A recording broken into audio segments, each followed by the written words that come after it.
adding to social wealth. To me, that's a mighty thing to be involved in. Built on that vision of shaping the one person who you need to talk to at some point. Whether it's designing roads, bridges, or doing environmental work. The company has been in development for over 10 years. Supply Africa. It's easy to agree that it makes a difference. From the germ of an idea to years in development through to successful manufacture and export, Steve Durkin is a mining engineer and an inventor who is making a dream come true. That dream is to make mining safer. Steve, congratulations on winning an Australian Export Award for 2012 and also for featuring on the ABC TV series The New Inventors. Could you tell us about your invention, the Safescape Laddertube? How you came up with the idea and what is it? Working as a mining engineer, I was lucky enough to work at dozens of mines around Australia. And it was clear to me that the state of the art at the time of galvanised steel cage ladders was cumbersome. They tend to rust out over time, they're very heavy and slow to install, they're just not suited to that harsh environment. So back in about 2003, I came up with the idea of a sealed, non-metallic ladderway which would replace these steel ladders. The fact that it's made from plastic means that it won't corrode over time. Because it's sealed, we're able to include a static line fall arrest system within the ladder, which is something that steel ladders can't do because it gets damaged by rocks and water falling down the rise. So what are the main advantages of the Laddertube? It requires less maintenance, it's lighter and easier to install, and it's safer.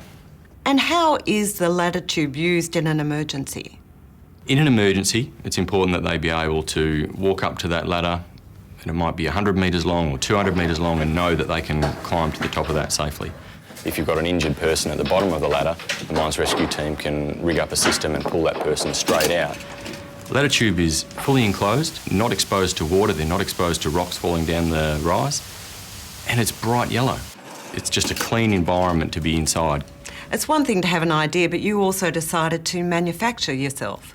Yes, we do. We've set up a factory in Perth, Western Australia. We've got a small, passionate team of very diverse backgrounds. Our capacity to manufacture is actually up at around 1,000 metres of ladders a week.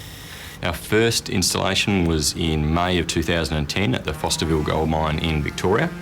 And since then we've installed it to about 35 mines, mostly in Australia, but also in a handful of other countries. And it adds up to over 5,500 metres of ladders to date.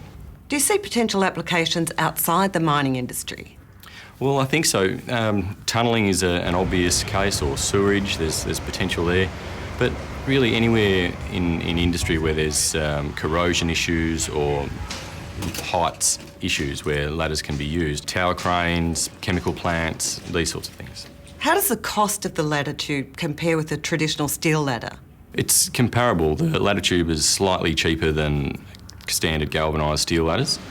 However, the more important part is the installation is a lot faster and requires less resources, so it ends up being a lot cheaper to install.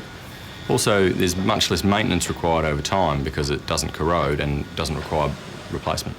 So how do you see your export market developing? We've been lucky enough to have some practice at exporting. We've exported to Papua New Guinea and also Spain. Papua New Guinea is a tough place to work. Logistics are tough and it can sometimes be a challenging environment that you're working in. So we're happy that we've worked in that environment. We know that we can work in out-of-the-way places. And in Spain, we changed all of our information into Spanish and we worked with those guys really closely. So wherever there is an underground mine or tunnelling environment, there is the potential to use Laddertube for a higher safety. And it's hard to put a price on safety. It's very hard to put a price on safety. I couldn't agree more. The Safescape Laddertube is a really good example of the successful commercialisation of Australian innovation.